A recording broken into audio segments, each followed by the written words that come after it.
Bonjour.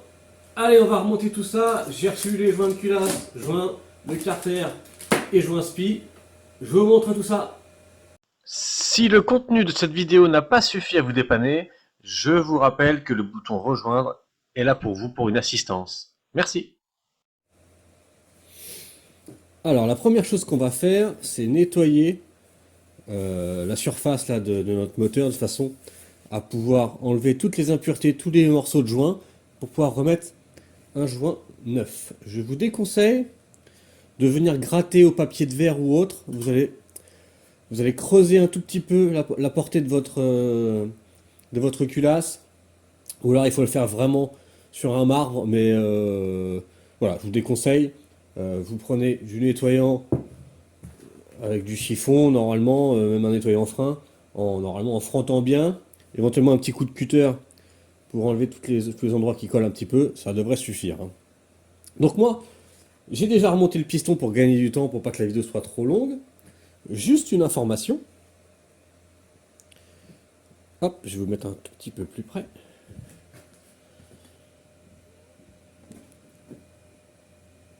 Si vous avez démonté votre piston, et au moment du remontage, vous ne savez pas dans quel sens se met le piston, vous avez un repère sur le piston là. Le repère va direction de la bobine d'allumage. Et sur certains moteurs, vous avez même un repère qui est ici. J'espère que vous allez le voir. Vous avez un repère ici. Hop, on met plus près. Vous voyez le petit repère là? C'est pas évident à voir. Voilà. On a un petit repère qui est gravé sur le moteur, en face de notre repère. Voilà. Donc ça c'est pour le sens du piston. Maintenant que ça c'est dit, hop, je vous remets comme ça. Voilà. Voilà, une fois que ça c'est dit, on va venir nettoyer notre portée. On y va. C'est du nettoyant carbu. Ça nettoie très très bien. On prend des chiffons. On vient nettoyer.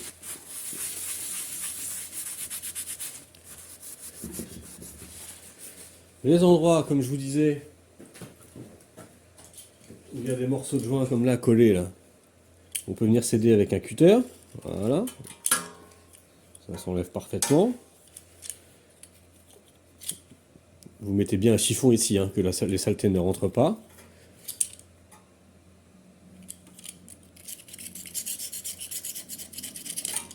Et en venant légèrement gratter comme ça avec un cutter, on enlève le maximum avant de remettre un coup de nettoyant.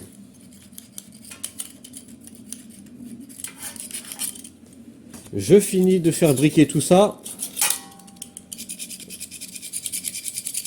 et je vous reprends. Bon, c'est tout propre. Les toutes petites marques que vous voyez là, ne vous inquiétez pas, hein, c'est des marques, c'est l'endroit où était le joint. Ça n'a aucune incidence sur la portée du joint, hein, ne vous inquiétez pas. Tant que vous n'avez pas un bout de joint de collé, vous inquiétez pas, le joint de culasse va parfaitement s'adapter. On ne va pas remonter la culasse tout de suite.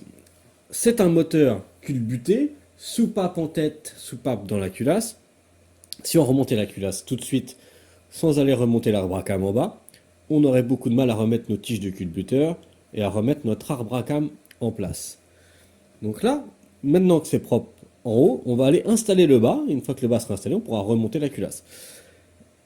J'avais mis un chiffon que je vais retirer pour enlever le maximum de saleté.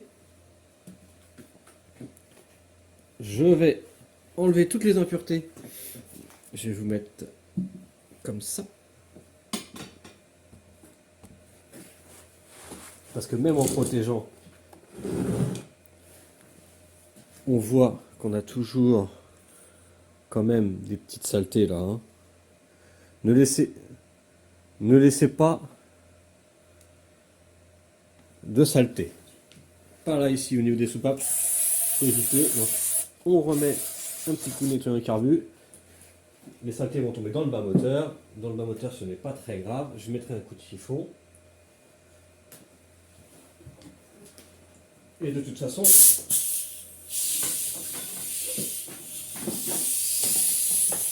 toute façon, l'huile dans le bas moteur a aussi ce rôle-là, hein.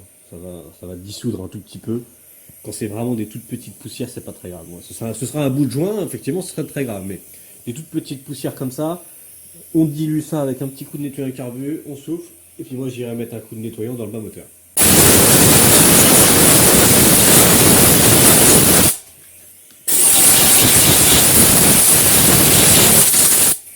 Voilà.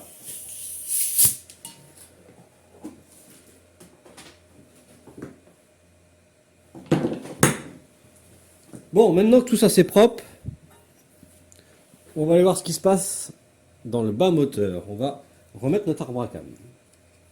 Je me mets en position.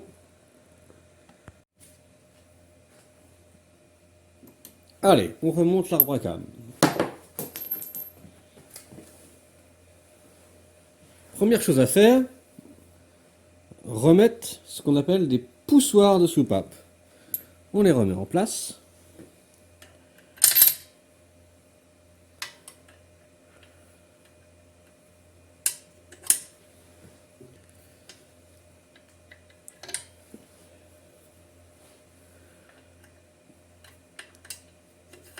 Voilà.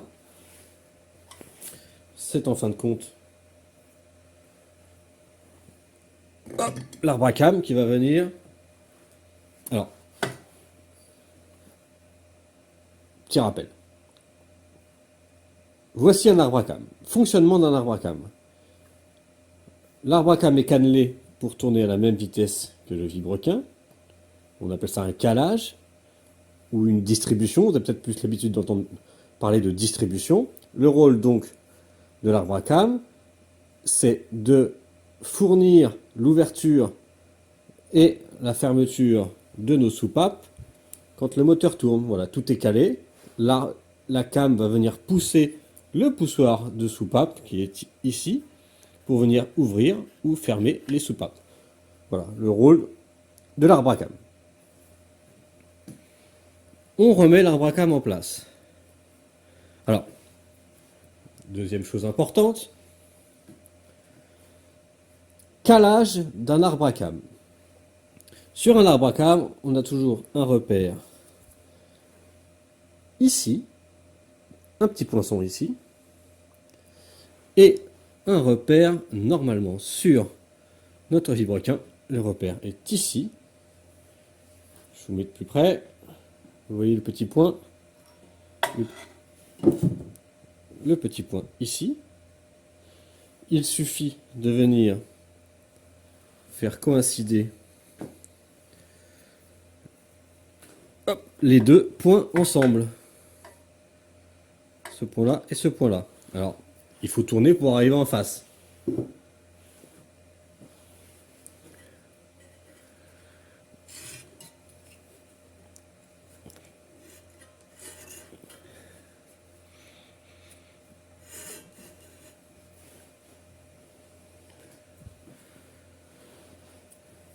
Donc, j'ai dit le petit point là avec le petit point ici. On vient les faire coïncider.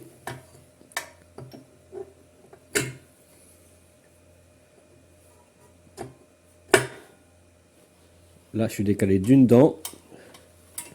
Ça ne va pas.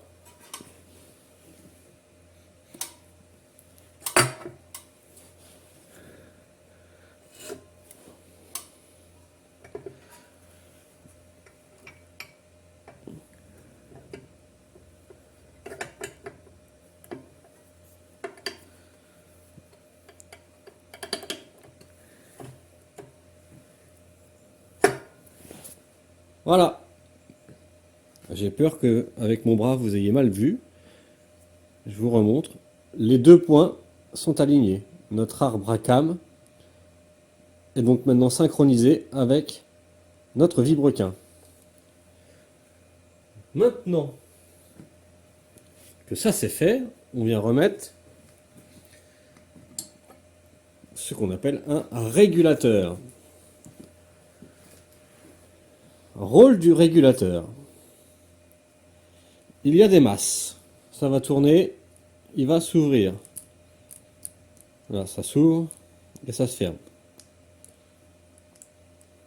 Voilà, ça s'ouvre, ça se ferme, ça fait monter une petite tige là. Bon, et ben le fonctionnement c'est simple. C'est hop, comme ça. Le fait qu'il soit cannelé, il vient tourner à la même vitesse, enfin à la même vitesse non, mais il est synchronisé avec l'arbre à cam, ce qui fait que ça va venir avec les masses, c'est en fonction de la vitesse que ça tourne, ça va venir s'écarter comme ceci, et ça va venir donc jouer sur notre bras de régulation. Ça va nous donner un régime stable sur notre moteur. Voilà le rôle du régulateur. Sans régulateur, le moteur hurlerait. On n'arriverait pas à régler le régime. Bon. Tout ça c'est fait, c'est expliqué. Maintenant, excusez-moi, j'ai ma crade. Tout est remonté, tout est calé, tout est bon. On va venir refermer notre carter. Avant de refermer notre carter, on vient mettre un joint neuf.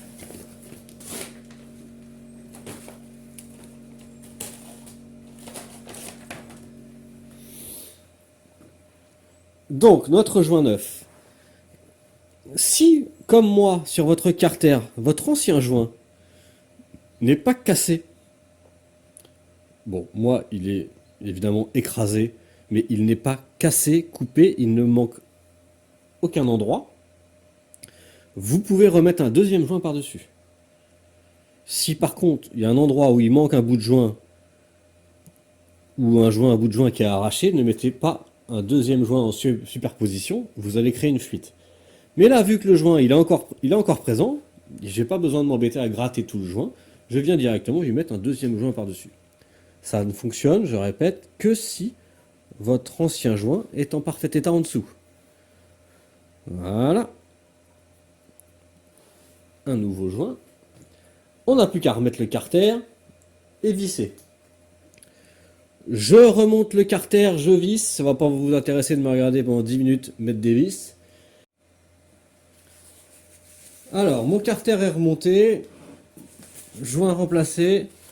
J'ai également changé le joint spi, je vous ai pas montré. Le joint spi de bas moteur. Voilà, maintenant on va s'attaquer, hop, décollage, au remontage de notre culasse. Maintenant que tout ça c'est propre, on va venir nettoyer. Ah ben, vous voyez, elle bouge toute seule, elle ne demande que ça. On va nettoyer la culasse de la même façon qu'on a nettoyé notre portée de culasse, c'est-à-dire sans trop gratter, toujours en commençant. Alors, si la chambre est noire, là, c'est pas très grave. Hein. Un petit nettoyer en frein, nettoyer une décape joint ou nettoyer un carburateur, ça marche très bien. On vient nettoyer, gratter un petit peu au cutter si on a besoin.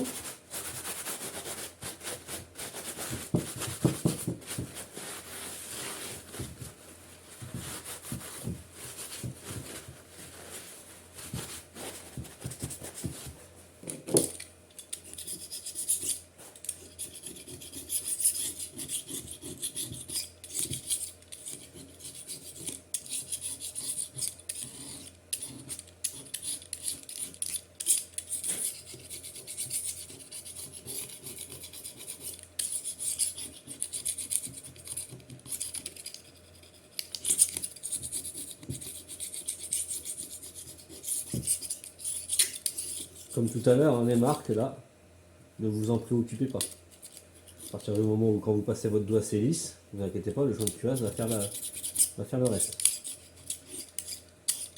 Vous pouvez vous amuser à décaper parfaitement cet endroit-là, il n'y a pas de réel intérêt.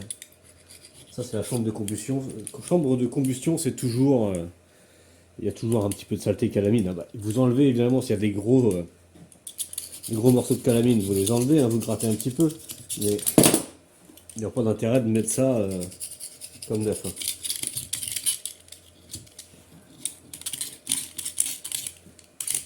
Allez, hop, on rince.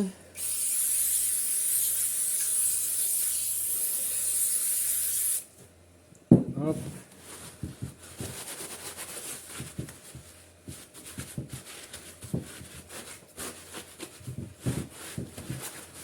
Ok, on va pouvoir remonter notre culasse. Alors, avant de remonter notre culasse,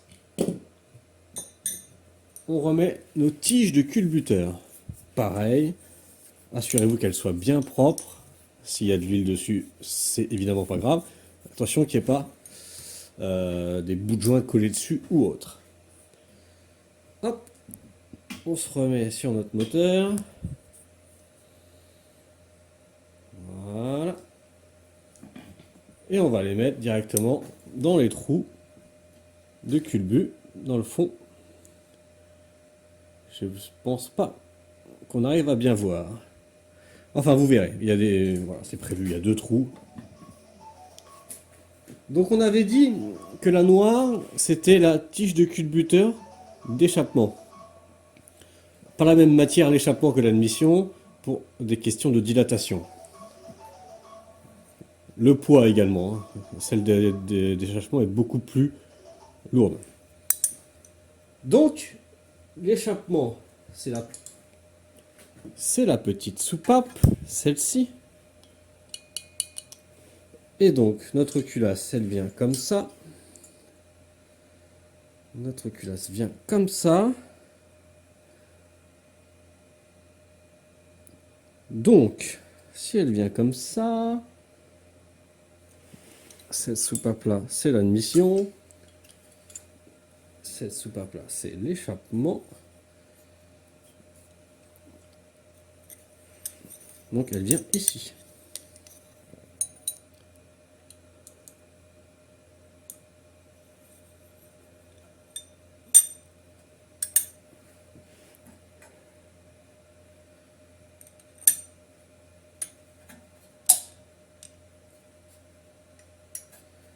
Allez, on y va. Le but, là, c'est de les faire passer dans les trous. Bon, là, c'est un peu difficile à vous montrer en vidéo. Hein. Vous verrez bien. Vous avez des guides. Hein. Vous voyez, les tiges de culbut, elles ressortent. Mais si je mets pas de joint de culasse, ça va pas marcher. On recommence. C'était surtout pour voir si mes tiges de culbut étaient bien à leur place. Voilà. Joint de culasse.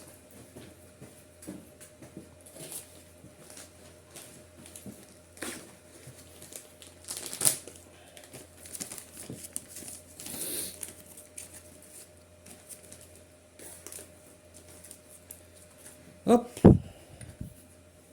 Un joint de culasse neuf.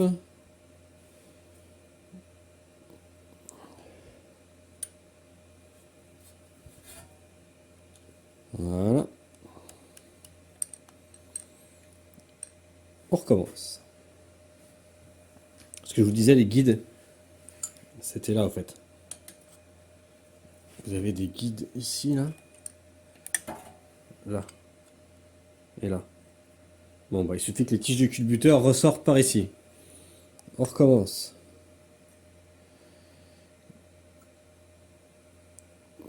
Hop, on vise bien.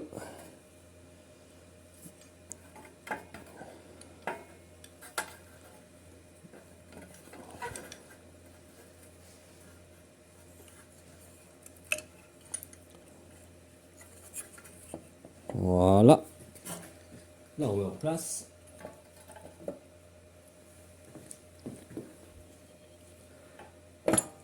Et voilà.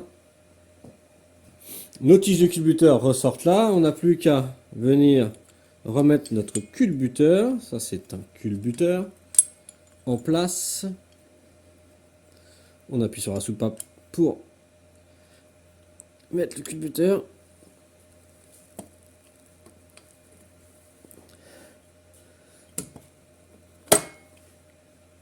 Voilà, voilà une de mise. La deuxième.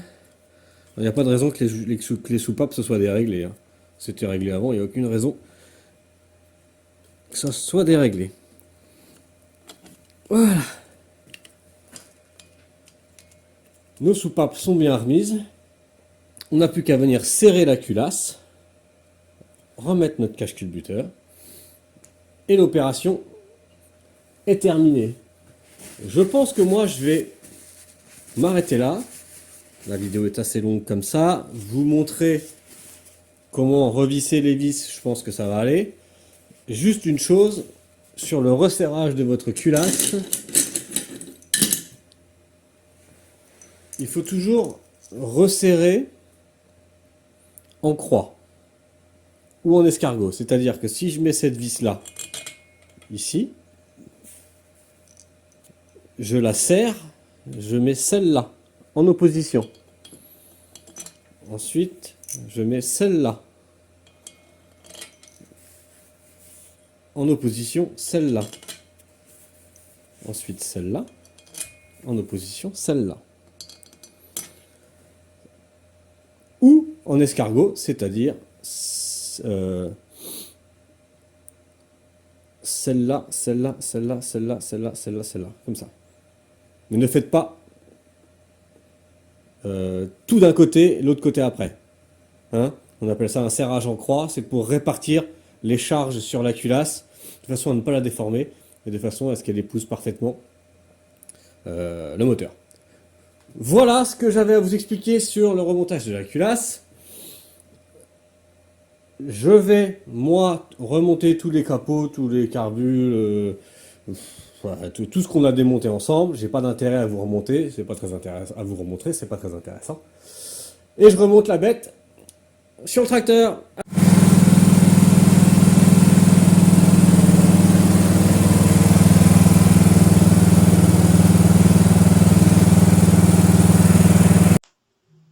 Merci d'avoir regardé cette vidéo. Si elle vous a plu, je vous invite à vous abonner. Et si vous avez besoin d'aide, de me commander des pièces ou tout simplement de discuter avec la communauté, c'est le bouton rejoindre. À bientôt.